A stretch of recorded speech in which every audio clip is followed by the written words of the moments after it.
la filière F3 qui sont là aussi pour compétir. Il y a 2 classes, la seconde F3 et la première F3. On a d'abord fait la phase, la sélection dans le stade, ils ont d'abord compéti. Et là, c'est les finalistes. Là, ils sont là pour défendre leur classe. Là, c'est une épreuve qui a été proposée par un collège d'enseignants qui se sont associés pour faire sortir une épreuve. Et l'épreuve leur demande, au niveau du travail à faire, ils auront d'abord à établir le schéma de câblage. Et au niveau de la deuxième question, on leur demande de réaliser sur une maquette 7 heures installation. Donc, ils en ont pour 3 heures exactement. Ils ont démarré à 11h37, ils vont terminer à 14h37. Ils sont sous la supervision et ils sont sous leur professeur TP, M. Osé.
J'actionne le disjoncteur. Vas-y, parle. Maintenant, j'actionne le C1. La lampe L1 s'allume. Ah, la lampe L1 là, ne s'allume pas là. Il faut regarder. Non. C'est bon maintenant? Oui. Ah, ok, d'accord. Maintenant, l'appuie sur le bouton pour soi PM. Qu'est-ce que vous appelez bouton pour soi? Est-ce que vous connaissez le bouton pour soi? Ou bien, vous connaissez le bouton pour soi? Ah, ils n'ont pas aussi nous expliquer les thèmes techniques. C'est un interrupteur à impulsion. Ou bien, allez. Un bouton pour soi est un interrupteur à impulsion. Il y a certains qui sont ouverts et certains qui sont fermés. Oh. Ici, on a utilisé le ouvert au repos. Maintenant, quand on actionne, il est fermé. Oh. Et le voile, on a remplacé la sonnerie par une lampe. Donc, normalement, c'était une sonnerie. Donc, c'est une lampe que vous avez mis là, à la place de la sonnerie. Oui. Oui. Maintenant, la lampe s'allume. Quand L1 est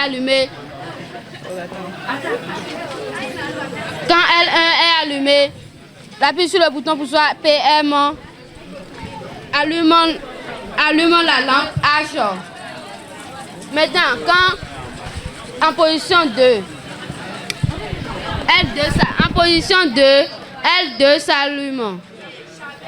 Et en position 3 du C62, L3 s'allume. Oh. On a mis une prise pour les appareils électromagnétiques ménagers. Qui a son portable et son chargeur là?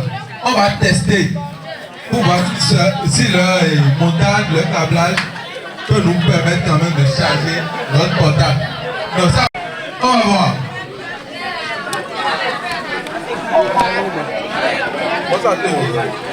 Wow, ça a pris un pour eux. Moi, je m'appelle Kouzome Farelo. Je suis en classe de seconde F3. J'ai 12 ans. J'aime ma filière parce qu'il m'aide dans ma maison.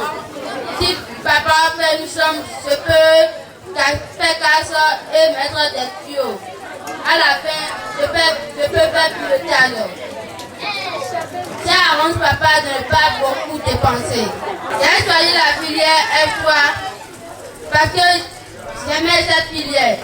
Mon papa est électricien et moi aussi j'aimais ce travail. Alors moi aussi j'ai décidé de faire la F3 à l'Épalmier.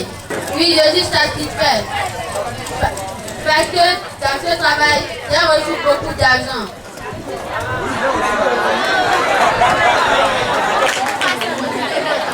Aujourd'hui, nous sommes dans la filière électrotechnique.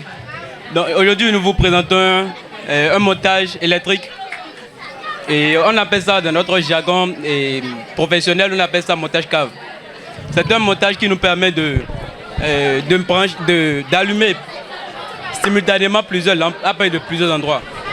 C'est un montage utilisé souvent dans les industries ou dans les hôtels. Dans les hôtels, bon, quand on veut quitter le premier étage, on ne veut pas perdre l'électricité en haut. On veut toujours voir en haut. On allume en bas. On allume en bas. Et quand on monte sur l'escalier qui suit, on allume toujours. Et celle qui est en bas, la lampe qui est en bas, est toujours allumée. C'est son avantage. On peut allumer cette lampe à partir de plusieurs lampes à partir de plusieurs endroits simultanément. Donc dans notre cas, vas-y. Ici maintenant, et pour le montage cave, il y a toujours un C1.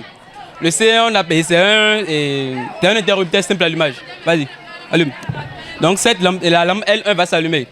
Notre sujet, c'est que c'est un monsieur, il s'appelle monsieur Martin. Il va allumer plusieurs lampes, 3 lampes à partir de plusieurs endroits. Maintenant, quand il va, lorsqu'il est au premier étage, au rez-de-chaussée, pardon, il va allumer sur le C1.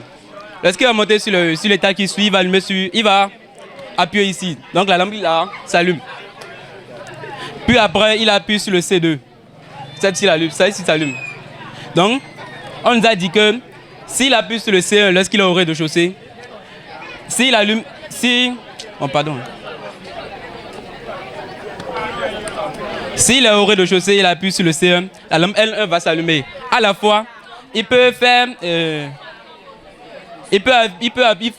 une impulsion sur le bouton poussoir qui est là-bas. Et pour que la lampe et L3 aussi s'allume. Et en réalité, c'est une sonnerie qu'on devait utiliser là. Maintenant, nous on a préféré, on a utilisé une lampe. Si c'était une sonnerie, elle allait allumer normalement. Ça allait sonner quoi? Oui, ça allait sonner normalement. Donc c'est le principe ça. Bon, moi c'est Ulrich Soro, je suis élève en première F3, électrotechnique. Électrotechnique, comme moi je l'entends, c'est une jonction entre plusieurs filières telles que l'électricité en grande partie, l'automatisme, l'électronique et aussi la mécanique en partie. Donc c'est une filière très porteuse d'avenir parce que grâce à la filière F3, comme je le dis, en étant l'électricité, il n'y a pas de monde. Parce que s'il n'y a pas l'électricité, le monde serait obscur. Et rien de bon, aucun avenir se construit dans le noir. Tous les porteurs de